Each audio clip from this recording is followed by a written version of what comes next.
Dear Nosy, we are live. The floor is yours.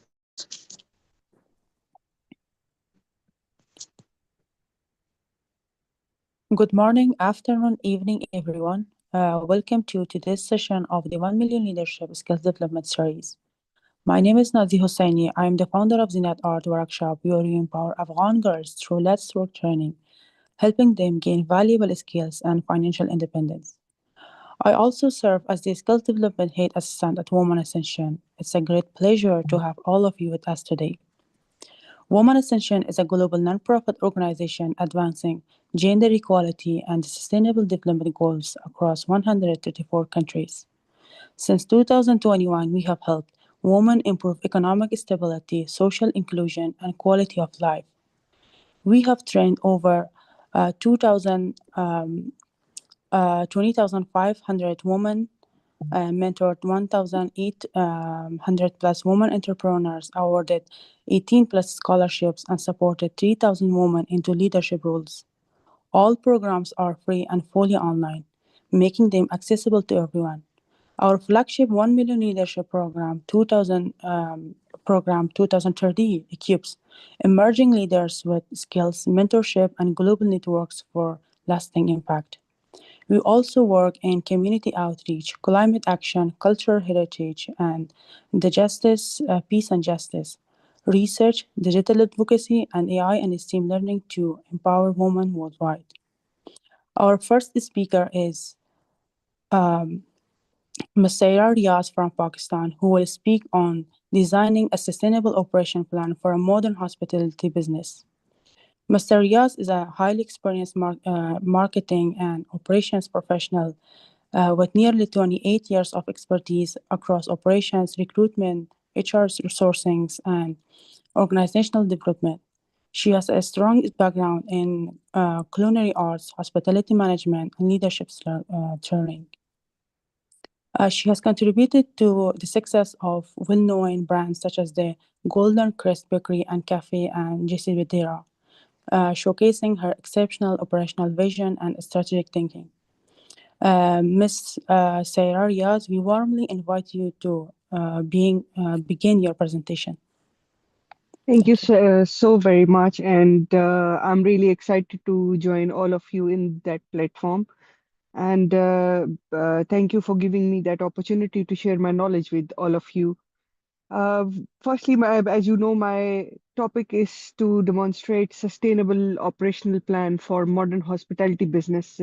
And the reason why we need to do that is to activate few resources and minimize our cost, uh, cut down the excessive usage of electricity, recycling, and all these things.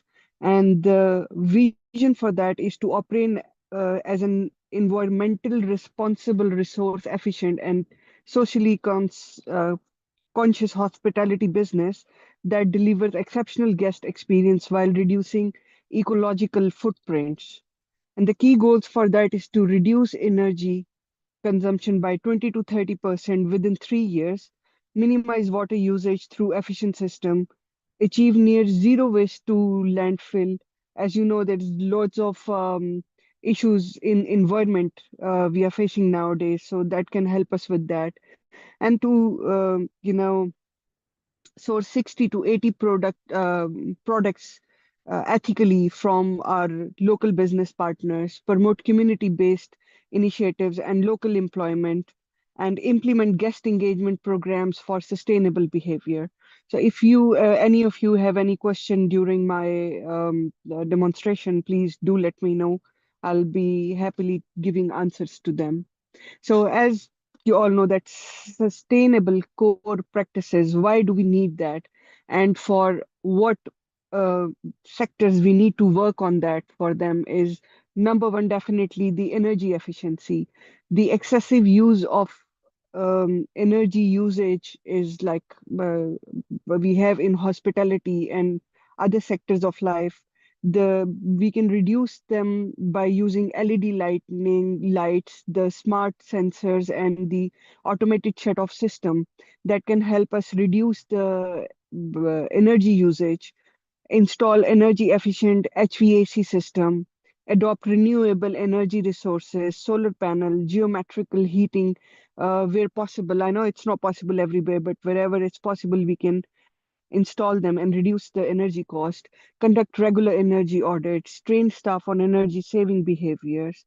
The most and important on the second point, what I would like to discuss here is our water um conservation. The on world level, the water table level is going down, and we need to maximize our water recycling system so we can benefit ourselves more and more from that. And for that, we can do is to install low flow fetches. Dual flush toilets, use treated gear water or landscaping, implement lines and towel reuse programs, regular check for leak and optimization of irrigation schedules, educate staff on water conservation, and the goal is to minimize the water conservation and maximize the usage of water by recycling it through many ways. Number three, and again, the important part is the waste management. Uh, from waste, we can produce energy. We can do a lot many things which we don't even think about using from our waste. And uh, for that, we definitely need to use three bin recycling system. Many countries are using that, but many countries are not using that. So we need to educate them and introduce that three bin recycling system, implement compositing for kitchen waste, amenities, and eco-friendly packaging, donates, surplus food through local partners. If there is any wastage into hospitality, instead of wasting it, we can send it to different local charities, orphanage homes, and any homeless people. Collaborate with recycling firms in for proper disposable for glass, plastic, paper, and e-wastage system.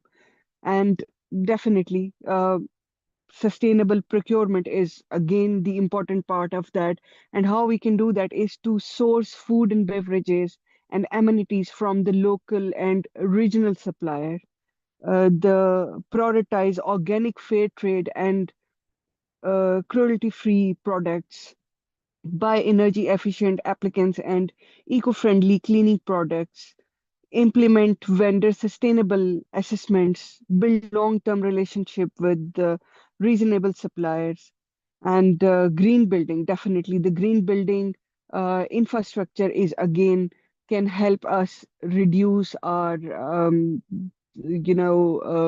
cost and make our program more sustainable in longer term. And for that, we can use sustainable construction material like bamboos, recycled steel, reclaimed wood, design natural ventilation, and use daylight to reduce electricity usage, install green roof, vertical gardens, and heat reflective materials, maintain efficient insulation and windows glazing. Like in the back ages, there was no electricity, but their construction was giving them the edge to maximize the usage of daylight and the sunlight, and the uses of mirror in the buildings, which reflects the light from one area to another area to lighten up the whole building. So can we can use that the same technique into our buildings.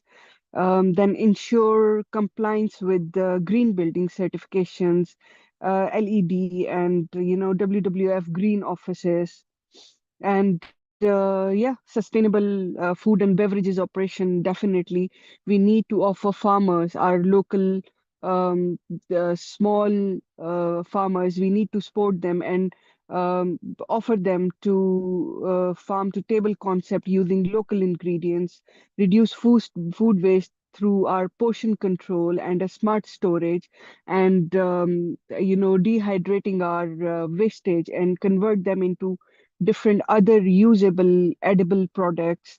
Like we can that the potato peel we can just dehydrate and we can use it as a crisp on top of our steaks or any vegetable soup, and something like create plant-forward menu, more vegetarian and vegan options. Now, mostly people who are health conscious, they are moving towards the healthy and organic products, less sugar or sugar-free or organic food. So the vegan and the vegetarian food, so we can utilize those in our menu.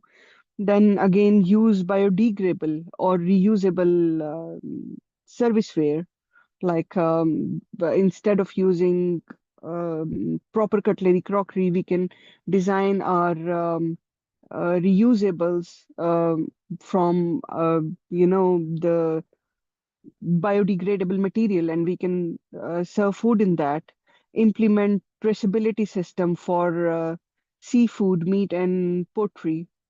And yeah, the social sustainability and community engagement.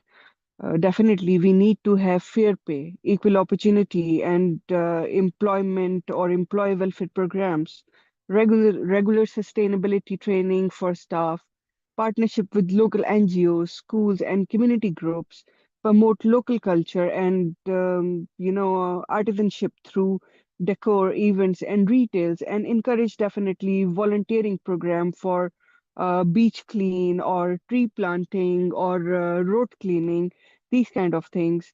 And yes, when we are focusing on so many things, the guest engagement and experience is the most important thing when it comes to hospitality. So provide in-room sustainable guidelines like towel, reusable energy savings, offer eco-friendly amenities and smart check-in and check-outs, provide bicycle or electric shuttles for guest transport, create green experience, organic cooking classes, natural trail, or eco tours, highlight sustainable achievement through digital and screen or brochures or any tent cards and stuff. And of course, we need to monitor and track and report whatever the system we are implementing. So we need to develop KPIs for that: monthly energy, water use, waste diversion rates, carbon footprints, local procurement percentage, use digital dashboard for real-time reporting, conduct annual third-party audits, public a sustainable performance report for our transparency.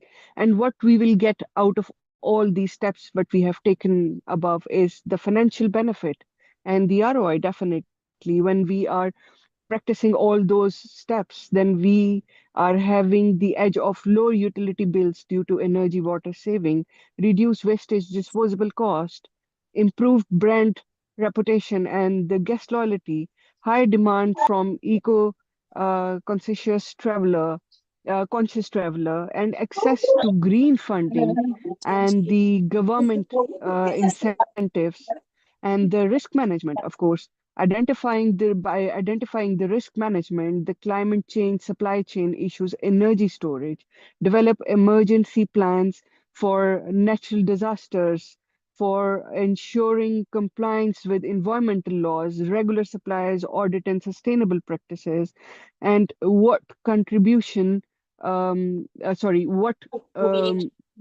continuous improvement we'll get of it is the annual sustainability targets.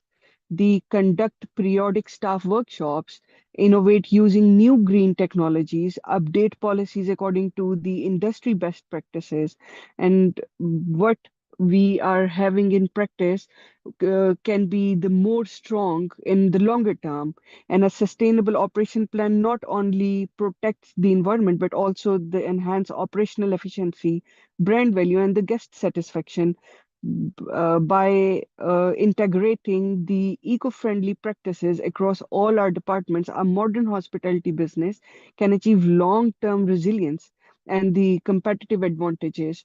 So I think the having a sustainable eco-friendly model for any hospitality sector is the not short term, but the long term benefit for any businesses. We can implement the same plan not only in hospitality, in many other sectors of our industry. And I would like to conclude my presentation to that note that if anyone have any um, question related to that, please welcome to ask me, and I'll be happy to explain. And I will encourage all of you to practice the eco-friendly system. I myself is practicing the eco-friendly and environmental friendly system in my own restaurant in Pakistan, called the Golden Crest Bakery and Cafe. So thank you all for listening me.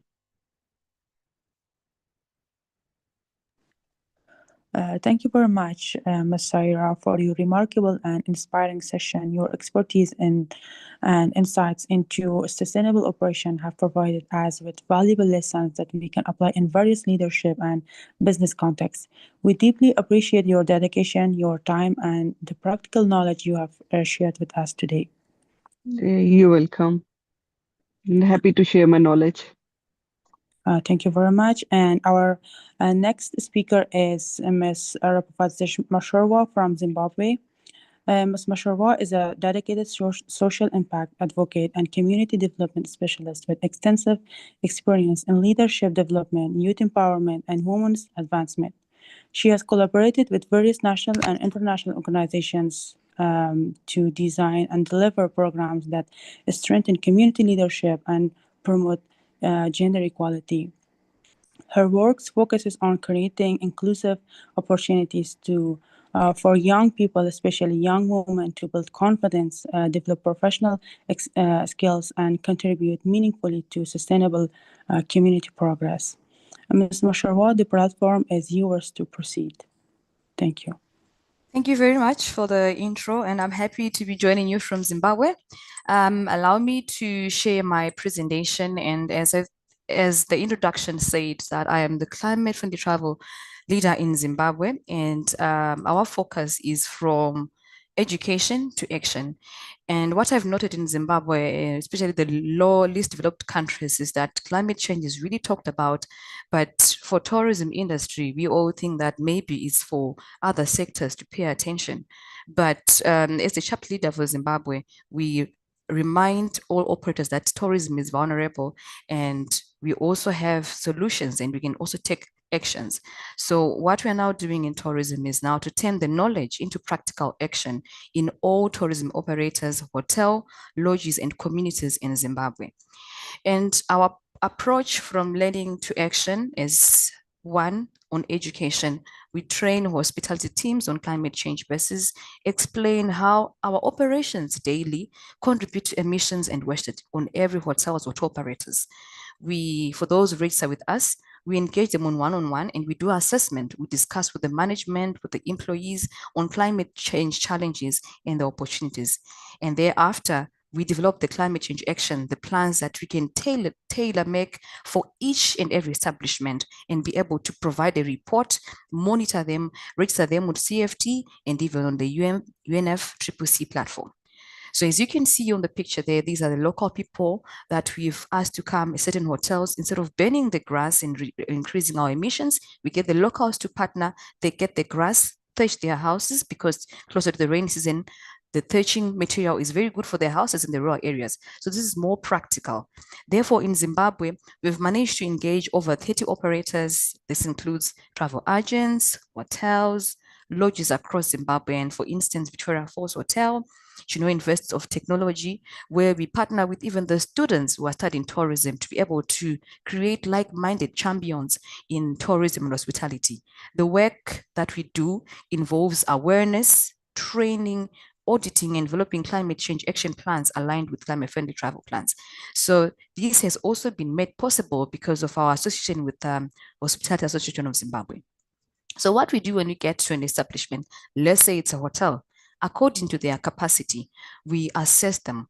We turn awareness into measurable change. Like what the first speaker says, we also go to have an honest introspection of their daily operations to say per day, what is your daily electric metric readers? What do you consume per day as a lodge?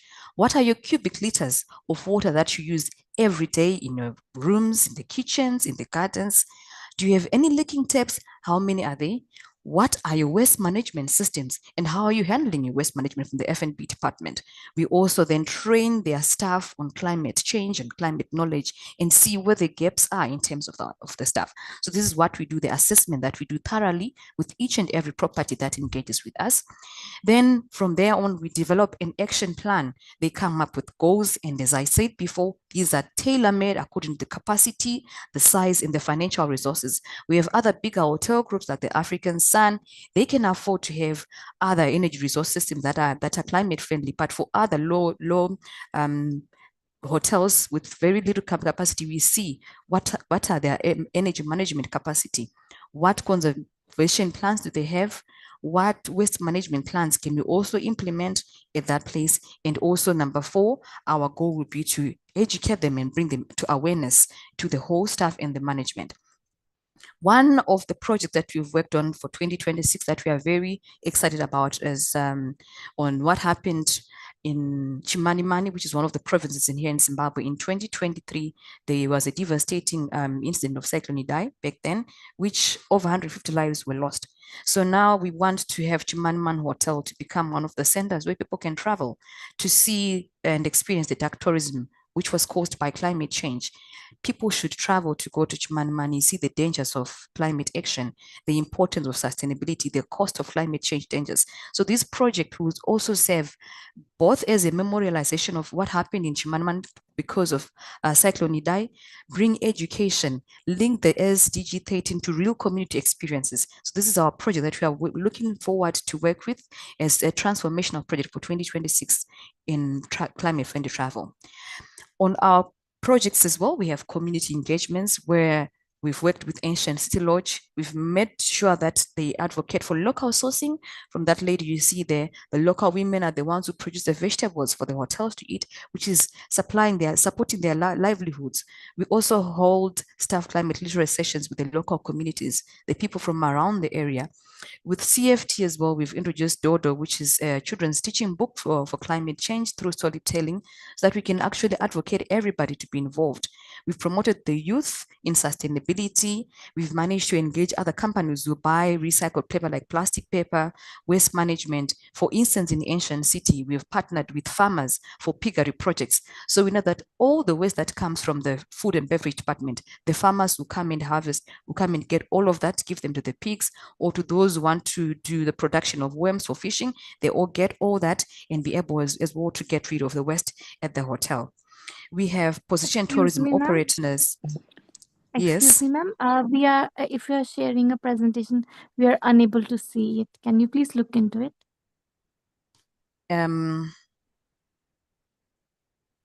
Yes, ma'am. I'm sharing the presentation. I thought you were seeing it. Yes, now, ma'am. Can you can see it now? Oh, that's fine. Yes, ma'am. Thank you. Oh, that's fine. So here we are. I was saying that in the local areas, that women right over there, that's what we've been promoting, the local people to be able to produce fresh vegetables and supplying at hotels, the chef right over there, bringing it to the hotels and earning money. Therefore, we are creating livelihoods and supporting them in the communities. However, to proceed, this hasn't come without challenges, because we see that some of the hotels and operators have got limited budgets for green investments. So we try to curate what is available for each and every property, what they can start with. We see that in other regions, they have water shortages in actually many regions. So they might want to start with maybe producing boreholes, tanks for harvesting water. And then we look at the structures. Can they afford the cost of solar or infrastructure? That is what we also look at to see, are they able to afford it? So this is how we take each and every establishment according to their capacity. And our call to action for all tourism operators is that climate action is possible and very practical. It doesn't matter if the country is developed or is not developed. It doesn't matter if you're operating in the rural areas or right in town. You can start small, measure everything, and grow step by step. And to those who haven't registered with CFT, we encourage them to do that as well. And we commit hotels and lodges to real climate transformation. And to sum it up all, climate action is not a future plan. It is today's responsibility. Thank you so much for the presentation. I am sorry that you missed most part of the slides that I was presenting on, but this was my presentation from Zimbabwe. Thank you.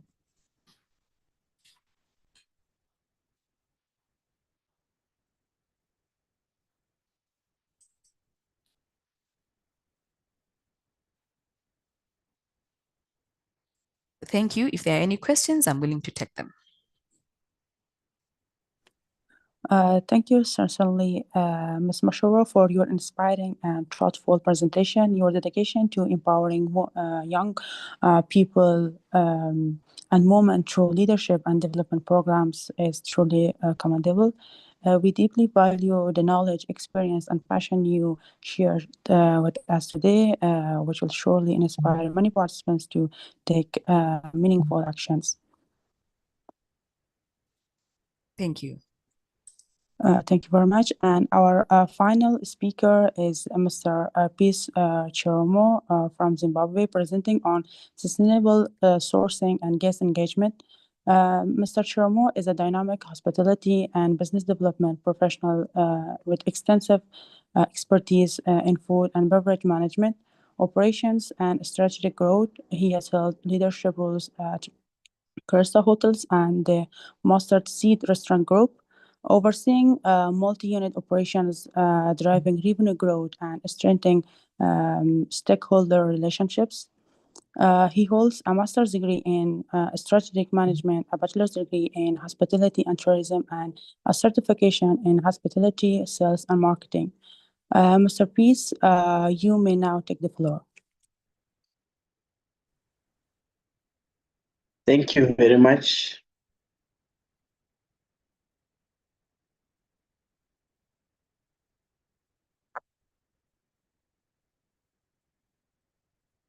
Hello, good day to everyone. I'll be presenting from Zimbabwe.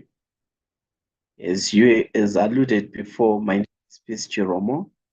I'll be taking you through my presentation on sustainable sourcing and guest engagement in the hospitality industry. So basically, my objectives for today is to define what it is, sustainable sourcing and guest engagement. Secondly, I'll explain why they matter for the hospitality businesses. I will provide practical examples and case studies so that we have enough knowledge about what it is on sustainable sourcing and guest engagement.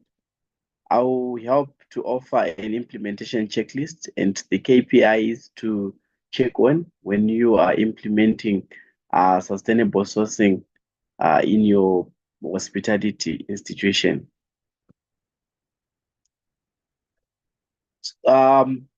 Sustainable sourcing just refers to procurement, which considers in the environmental, social, and economic impacts. As we know, hospitality is not hospitality composes of restaurants. We have restaurants, we have hotels, we have all the places, the cafes, the quick service restaurants, the cafeterias. Anywhere we can get food and have some service. So we have places that we get our supplies, and as well places that we get everything that we need to use on day to day. So I will talk about how we can procure considering the sustainable practices. So with guest engagement, I'll give strategies to involve, which involves guests in the sustainability actions.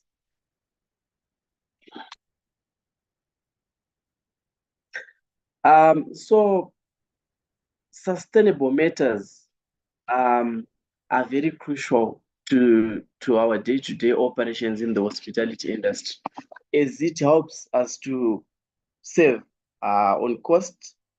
You have a strategy on brand differentiation and loyalty programs, risk and compliance reduction, and as well to understand the local economic impact. So in our different economies, we see we have different pricing, and we have different suppliers who supplies us every day. So if you want to consider to be sustainable, we are saying we should source from local suppliers who are going green. For example, here in Zimbabwe, I once did a research about permaculture as a form of agrotourism, and I did the research in Chimanimani, where they host tourists, and but they provide the tourists with organically made products. For example, if they are to provide them with the banana flour or they call it Tanzania, the spices. They dry everything using natural means. They don't use herbicides. They don't use pesticides.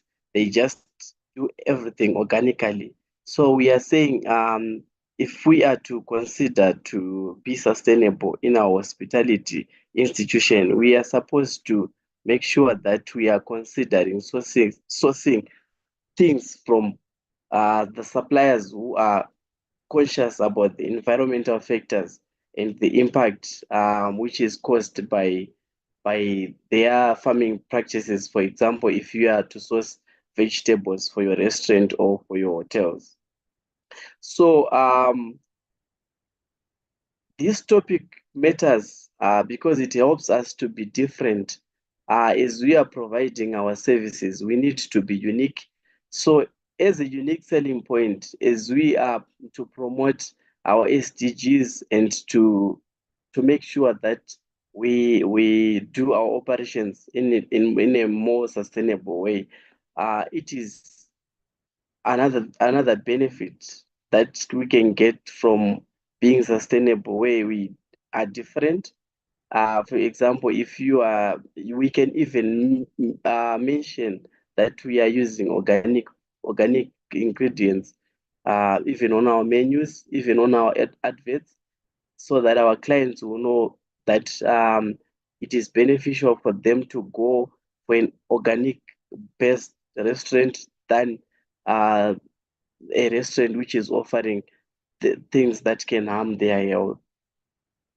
So this will also help us to avoid, to mitigate risk, and to be more compliant as much as we are concerned in practicing sustainable practices in our hospitality institution. As we know that most of the countries nowadays, they are more mainly focusing on reducing waste, reducing cost of production. And when we are talking about this sustainable practices, we are factoring those components, and this will also be a benefit to people who are in the hospitality industry.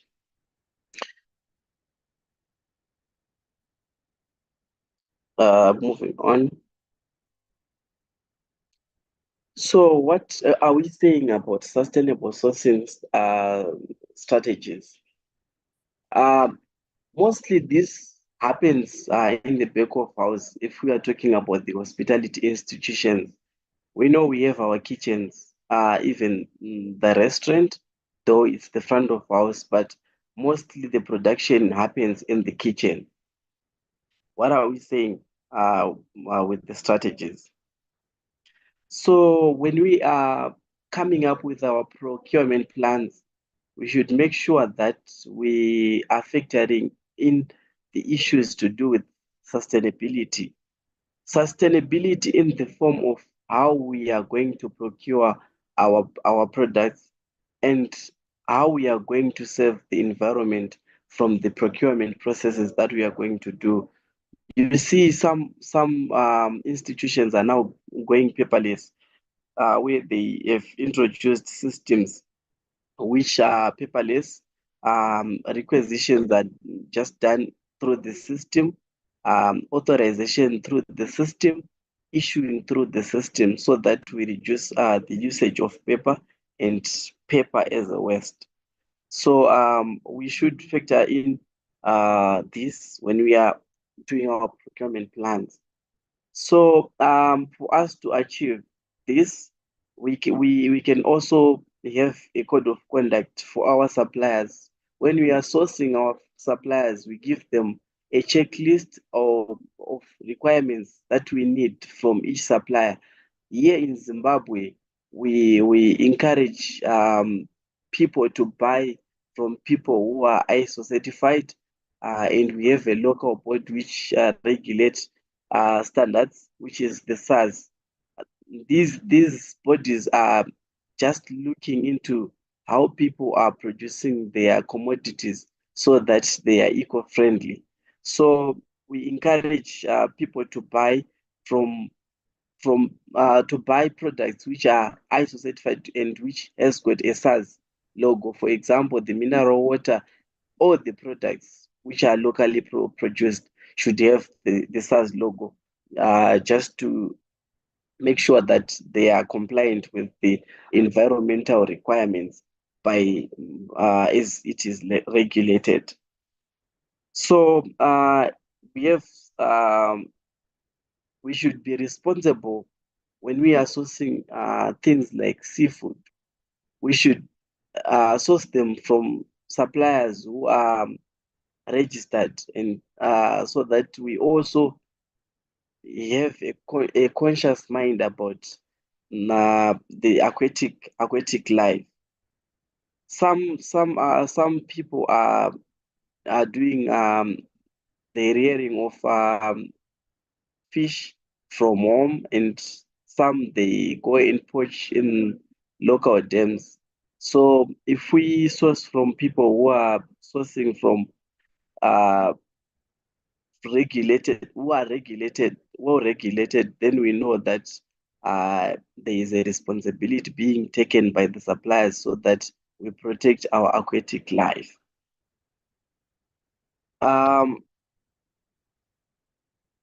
So we should make sure that we practice green practice. We do green practices as we are doing our operations, and as alluded before, the use of the bin systems, colored bin systems, um, it is critical that the hospitality sectors also use those.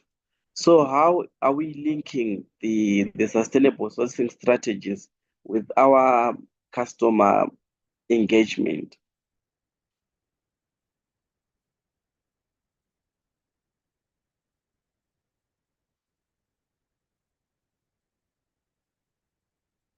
So when we are talking about the guest engagement tactics, we are saying we should have a relationship between our suppliers and the guests who are going to consume.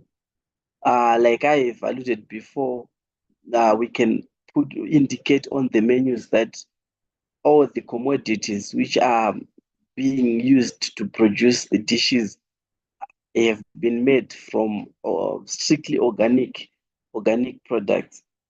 So how do we achieve that? We can achieve that by even equipping our waiters with skills on how to make our guests know how we are producing their food in the kitchen, and what we are using, the commodities that we are using to produce our meals in the kitchen, so that they know that we are also health conscious, and we are also environmental. We are also producing everything in an environmental friendly um, space. Choice architecture, we are saying the way we structure our designs, even for example a restaurant, is it communicating to our customers that we are eco-friendly? For example, you know, like how it is done in Bali, they have some eco resorts where they have built some restaurants, some lodges using bamboos. This is something which communicates to the whole community that these people are doing everything eco-friendly, even if we also do the eco-friendly practice in the kitchen, they will be sure that we are doing that is as we present with our facelift. So how also can we engage with our guests? We should create feedback platforms which our customers are also able to recommend or to give feedback about how we are serving them, how sustainable we are, and they can give us recommendations on how we can do it. So for in a restaurant setup, um, we can also use solar systems. And how can our guests know that we use solar system when especially in Zimbabwe where sometimes we face electricity challenges? um, we should have a system which automatically switches on, and the customers will not see smoke from generators or hear sounds from our generators. Hence, they will know that there is clean energy being used in the restaurant. So we can also create experience-based offers. Experience-based offers is like you can take your customers for a tour where you are showing them how green you are going. Like at my restaurant, we have a greenhouse. We can take our customers to see our greenhouse where we are growing our herbs, where we are growing our agro vegetables, so that they see that we are really practicing green practices. So how do we measure that we are doing well in terms of sustainable procurement and guest engagement? We should set some KPIs, key performance indicators, to measure that are we doing well in our practices. So, for example, you can um, have a percentage rating for your sustainable suppliers. I know some countries they may not be able to go 100% on green practices, but at least if you have a significant percentage of your sustainable practices and suppliers, then that will be better. So that with time, we can get there. We can measure the percentage of the local foods that we are uh, using to produce our meals in the restaurant or in the hotel kitchen. We can put those metrics in our reports. For example, if you are the general manager at a restaurant or at a hotel, when you do your business reviews, you can ask to know the percentage of the local foods that we are buying from the procurement side. So we can also set these as targets for the procurement department, the food and beverage department, on how they will be pushing the green practices in their departments. So we should also measure the waste diversion rates. For example, if you check the Newton's Global Soap Recycling Project, they tried to create an initiative whereby they don't just throw away used soap. They can recycle to make some productive thing, which can also be used, not just throwing away in the bins. So this can be measured also by how many recycled products are you having from your operations, and um, you can also measure the amount of waste which is being produced um, before and versus during the time when you have implemented your sustainable measures. We can also measure the feedback that we'll be getting from our customers on how we are managing to implement the sustainable practices. Then also we can measure the cost savings from the reduction of wastages, from growing organic crops or using organic crops internally, or even the amount of carbon that have the amount of carbon that have been reduced during your processes. Like, for example, I've alluded about the usage of solar system versus the usage of generators, and also the usage of open fire.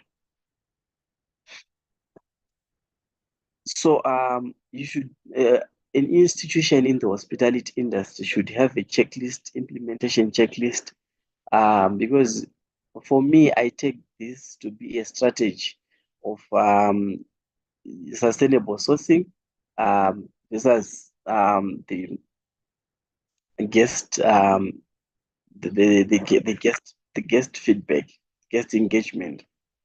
So a strategy should have an implementation stage. So on the implementation stage, you should have a checklist. After setting the KPIs, you should have the checklist to check if what you have set as a goal is being implemented as you intended to. So on the implementation checklist, you can add things like the audit system, how you are going to conduct the audit. Because if you set your goal about going green, about sustainable practices, you should then just come to audit to check if the systems are being working for your institution. So we should set measurable targets. These targets will help you to measure yourself and your team to see if you are doing the right thing. Updates on the procurement policy, because when we are talking about sustainability, we don't just say it as words, but we should come up with a policy. This policy is also the checklist that you can also share with your suppliers so that they become in the know of what you are expecting as an institution as far as sustainability is concerned. So you should always update the procurement policies after setting your targets. Staff training is also essential, and you should also put it on your checklist, because we can't talk about sustainability when we don't give a brief to our internal customers, who are the waiters, the chefs, the housekeepers, and everyone who is working with us in the organization. So we should train them. We should also do a pilot study to check if all the practices or all the policies and all the objectives that we have set are being acceptable within the organization, and also to check how our customers are responding. So you should do a pilot study. You should also communicate the progress. The progress is communicated by checking all other factors that I have been discussing with you, like your targets. Are you meeting your targets? After conducting an audit, where are we? After checking the KPIs, how are we performing? So this should be communicated, and everyone involved should know where we are and where we need to improve. So these just don't come easily, but there are challenges which can hinder us from successfully practicing our sustainable procurement and the guest engagement. So the challenge obviously will come. The first challenge will be cost. The green practices to some extent may be may come with a very huge cost, and we should be careful and look on where we should introduce some initiatives in the organization. So I know most of you are now who are in the hospitality industry are now doing their budgets, and in the budgets you should make sure that you include your initiatives that you are going to introduce for the next coming trading period, so that uh, you don't go above the cost targets. The suppliers may not be able to comply, and you may run short of the suppliers who can comply with your requirements. Because, for example, if you say, I'm only going to buy 100% organic vegetables, um, it may be difficult to some extent, because these suppliers will be just looking, some suppliers are after money, and they will they will do a cheat chat during their production, and some may not be able to go 100% organic, and you may this may have an implication to the pricing, because the only left suppliers who can comply may may use the demand based pricing, because they are the only suppliers who will be they will be the only few suppliers on the market to supply you with the organic produce. Your internal customers and the customers may not be able to comply. For example, you may find someone who say, no, I need my food to be packed in a care light, that form care light, and you'll be saying, no, we are no longer using care lights, we are using biodegradable boxes. Then someone will say, no, I need a care light, and I need you to wrap with a lot of cling wrap, as opposed to just putting in a box and you don't wrap. So it is critical also to make sure that we communicate clearly and make our customers, our both external customers and internal customers, understand where we are coming and where we are going, so that they will not be a resistance to change. So how can you transparency is also critical, so that you get away with resistance. Be transparent. Every procedure, every process, even if you are coming up with SOPs, even if you are introducing new greening practices or a new policy, it should be transparent, so that everyone is at the know, so that the compliance will be 100% effective.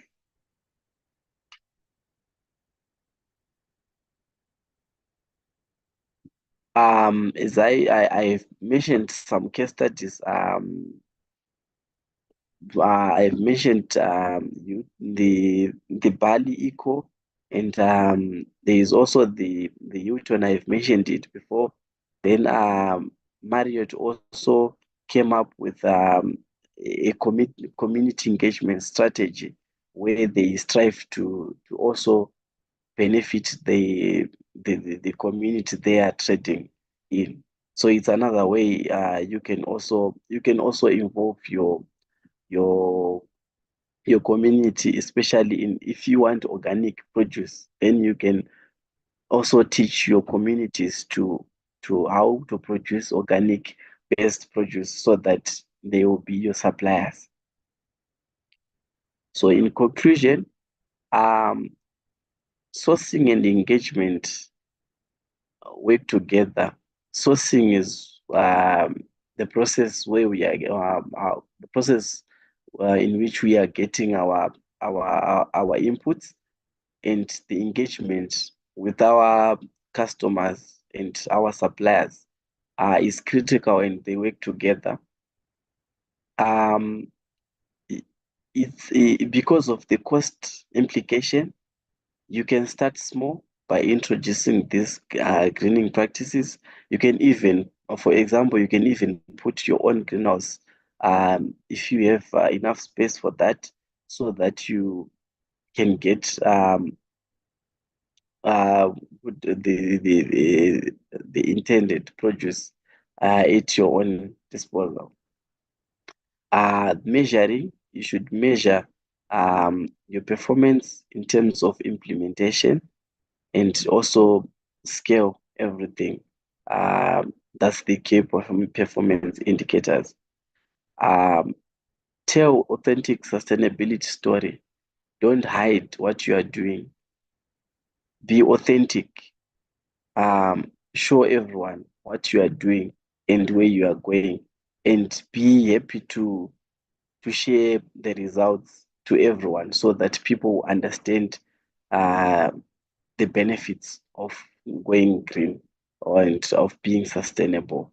When we are talking about sustainability, we are not talking about tomorrow, as in next month or next year. We are even stretching to 5 years, 10 years, where we would be in the next 10 years. Where would the organization be in the next 5 years? So let's plan, let's come up with policies, let's come up with good plans, which are not hard to implement, so that at the end we will be able to have a sustainable sourcing practice, and as well be able to engage our key stakeholders in the implementation of sustainable practices. Thank you very much. Any questions?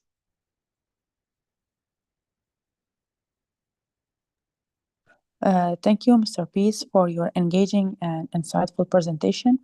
Your expertise in sustainable sourcing and guest engagement has given us practical ideas and a deeper understanding of excellence in the hospitality industry. We truly appreciate the time, effort, and knowledge you shared with us. And yes, of course, we have some question here. One question from YouTube Live. I'm thinking of starting part-time in a hotel or hospitality business. What's the best way to get started, and what should I focus on first? Okay. As I have alluded before, the first thing is to check on your capacity. For example, if it's a restaurant, if you are starting a small restaurant, there is no way you can buy, for example, those big beans, or invest much in the greening practices, which are bigger. You can start small. For example, you can have your edible flowers in flower pots than investing in a greenhouse. A greenhouse is more expensive, so you can even use your flower pots to put your mint for the waiters, your edible flowers for the kitchen. So it's not like you need to invest much when you are starting. You need to start small, and demand will tell you how you are supposed to grow.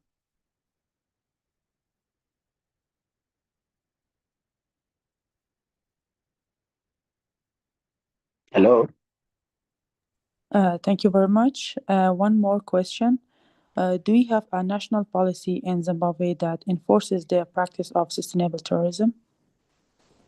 Sorry?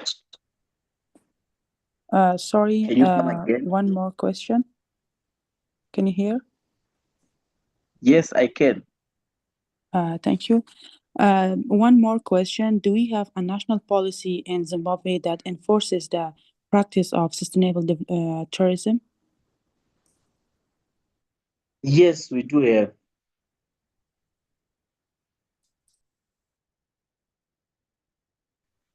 Can I help answer on that one, if possible, Yes, through you, yes, moderator? Ropa, you can help.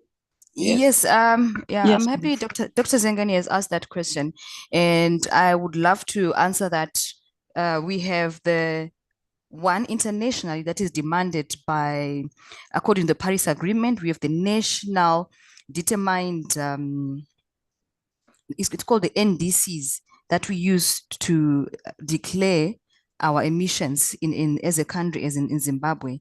And this was submitted, I think, in 2021, where Zimbabwe raised its emission reduction from 33% to 40%.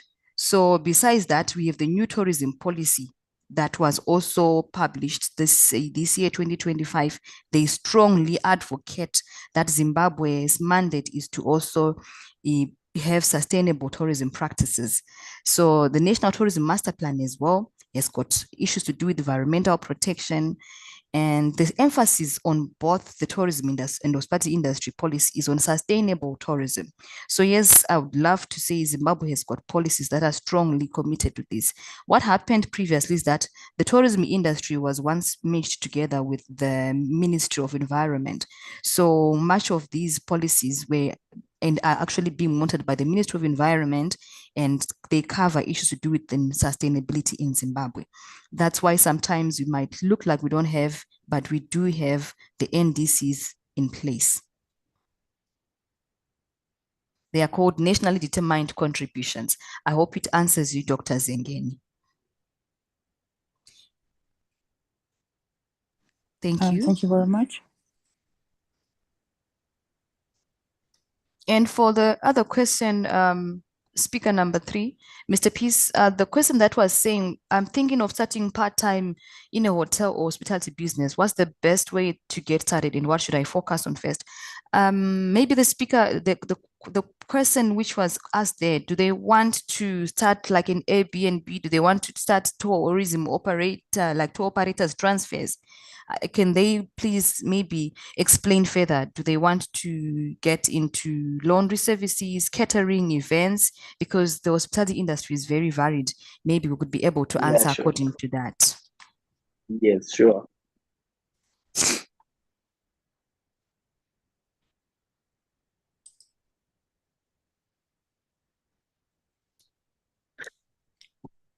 Yeah, yes, they can be specific, so that we can give a relevant explanation depending on where they want to be in.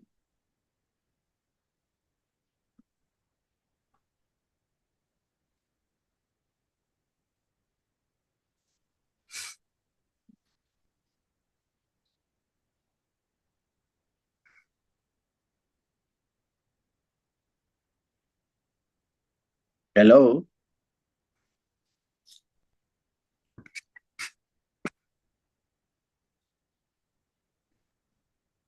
Thank you very much. And one more question. What are the most cost-effective sustainability strategies for small hospitality businesses?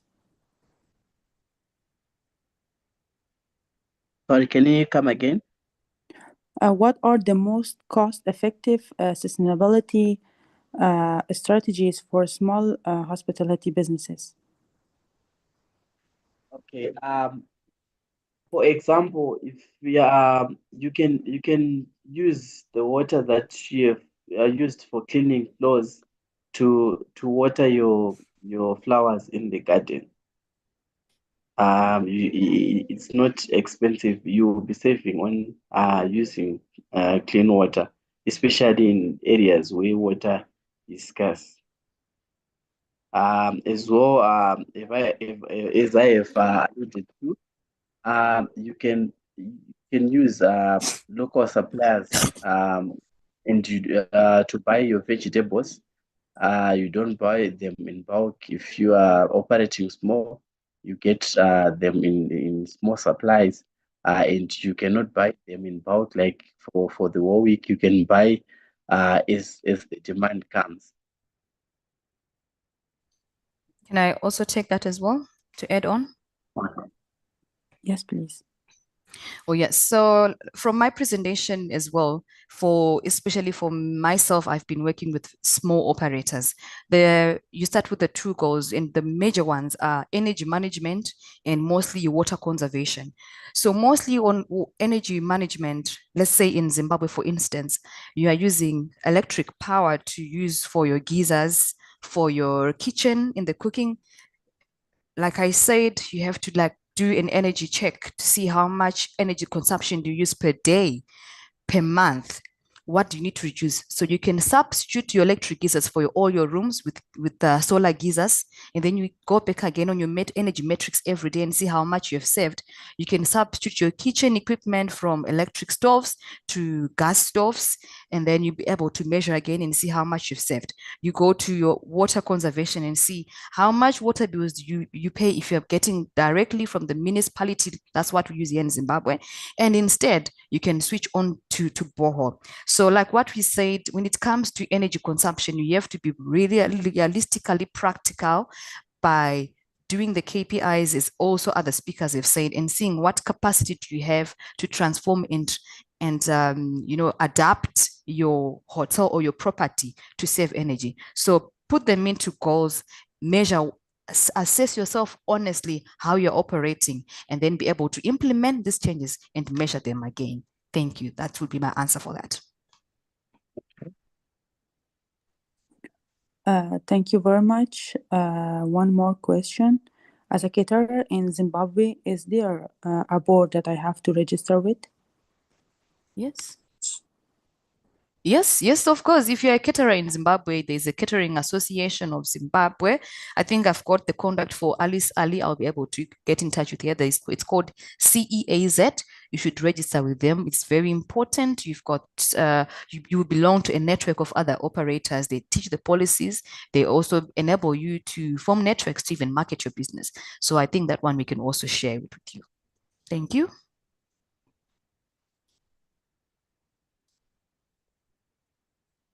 Thank you very much. And this question is for Ms. Saira. Can you share journey of promoting sustainability in the form of bakery or food industry?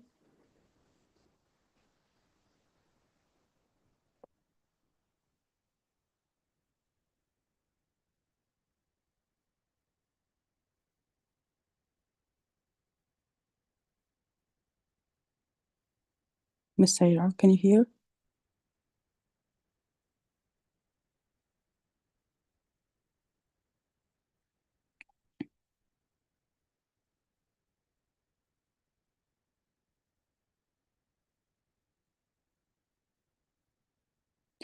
Okay, I think Ms. Sarah is not here. Another question, how can restaurants reduce food waste and energy consumption without compromising service quality?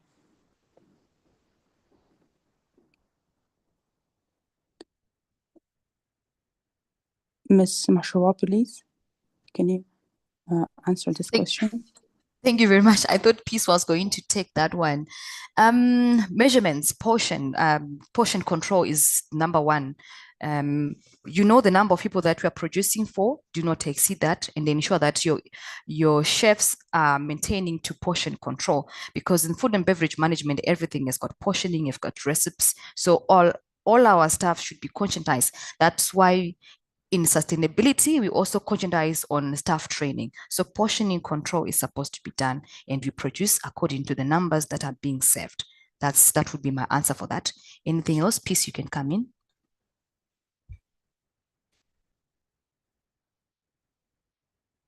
Oh, okay. I would just emphasis on training the staff and supervision to make sure that they are doing accordingly.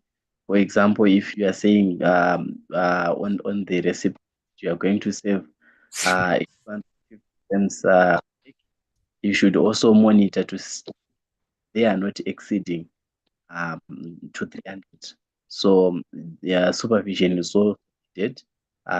So training. Thank you. Thank you to all our speakers and participants for joining today's session. Although we are short on time and cannot address all questions, we sincerely hope to create more opportunities for interaction in future sessions. We are incredibly grateful to each of our speakers for sharing their expertise, experiences, and insights so generously. Your contribution have made this session both enlightening and inspiring. We hope that this discussion was informative, motivating, and empowering. Wishing everyone a wonderful day. Thank you. Thank you very much. Thank you so much. It was lovely.